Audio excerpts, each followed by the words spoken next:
Pengumuman Bu Megawati tanggal 21 April kemarin bertepatan dengan Hari Kartini itu mengejutkan banyak pihak.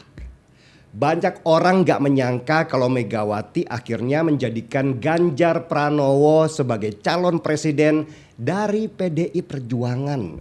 Satu-satunya partai yang bisa mencalonkan sendirian. Dan banyak juga yang gak menduga pengumuman yang disampaikan Bu Mega itu bisa secepat itu. Saya juga kaget ketika ditelepon beberapa teman bahwa akan ada pengumuman besar di tanggal 21 karena para elit PDI Perjuangan mendadak dipanggil ke Jakarta, termasuk Presiden Republik Indonesia Joko Widodo.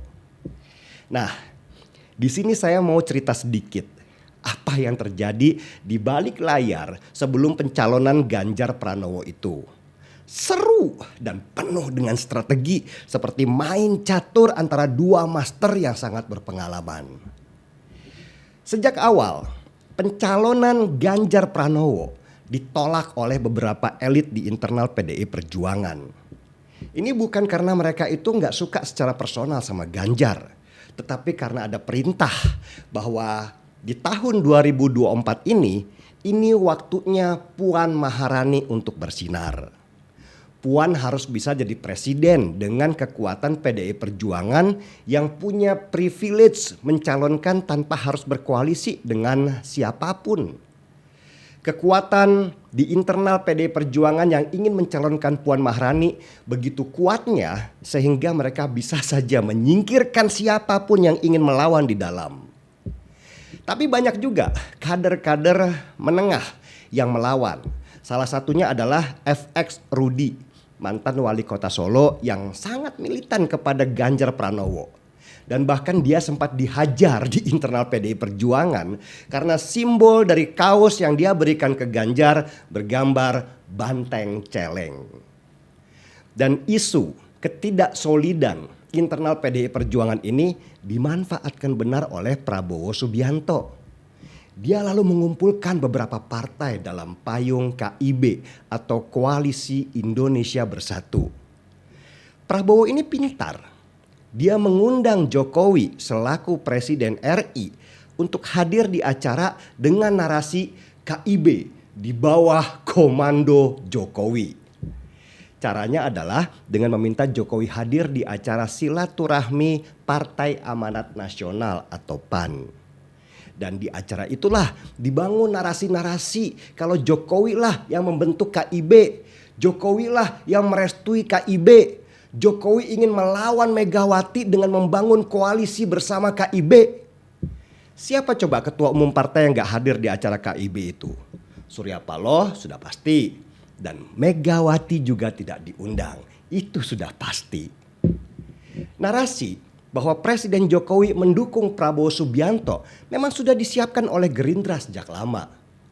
Foto-foto kebersamaan Jokowi dan Prabowo disebarkan oleh buzzer-buzzer yang memang disewa mahal.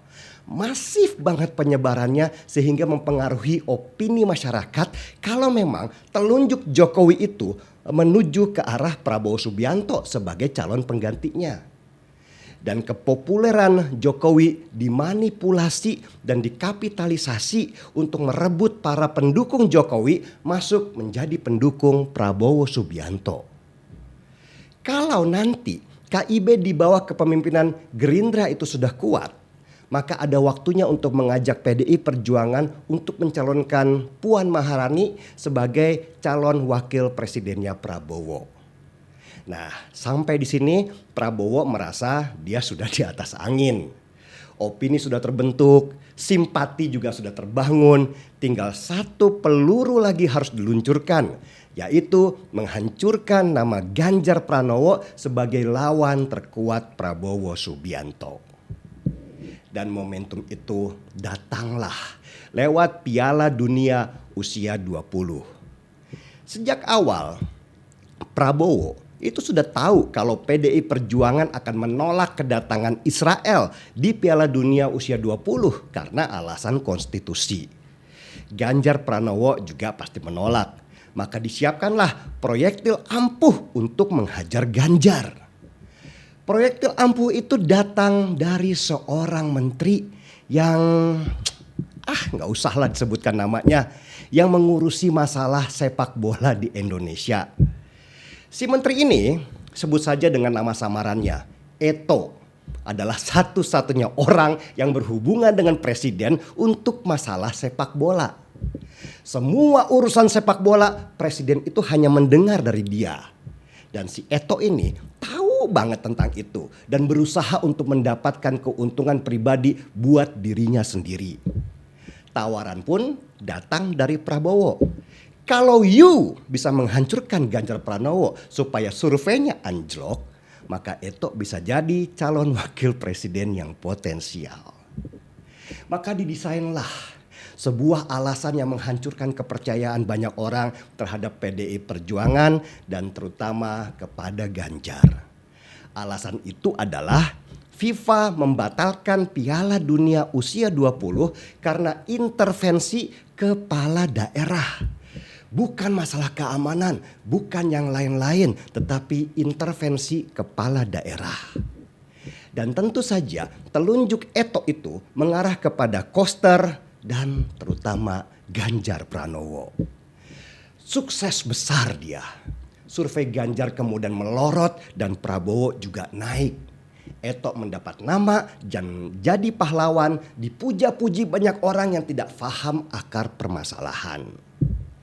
Bahkan kabarnya Pak Jokowi juga mau dipakai lagi dengan diminta hadir dalam gelar aksi pita hitam.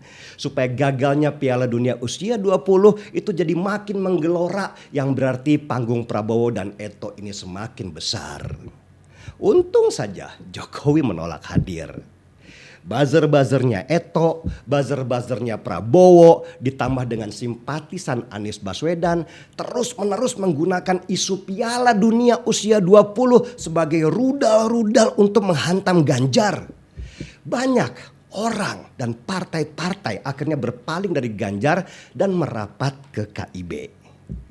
Ganjar Pranowo pada masa itu dia sendirian dengan hanya sedikit teman yang masih tetap militan. Dan disinilah harus diakui peran besar Megawati Soekarno Putri. Dialah kingmaker dari semua permainan catur ini.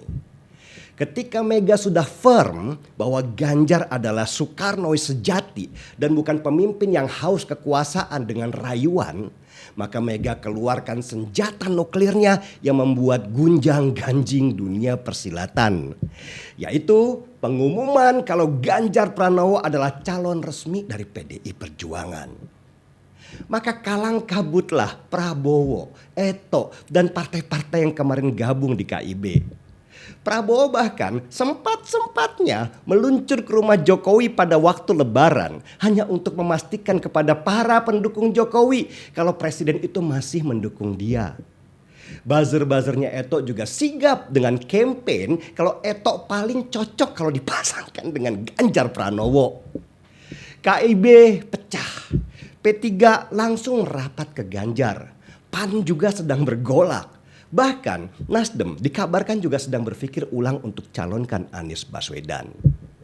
Semua sekarang merasa menjadi temannya Ganjar, saudaranya Ganjar, orang yang paling berjasa pada Ganjar.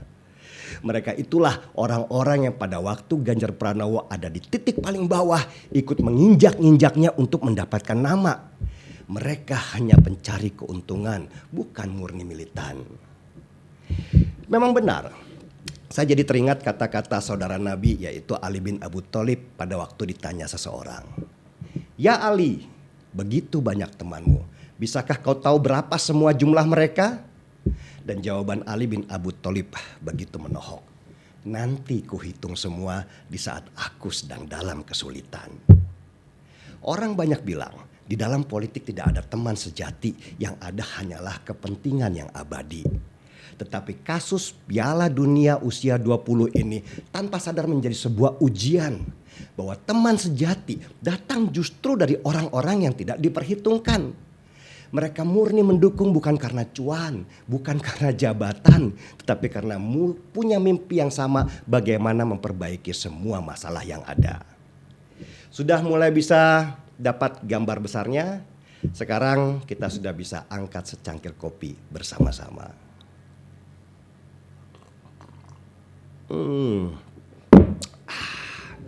Sedapnya. Gaspol.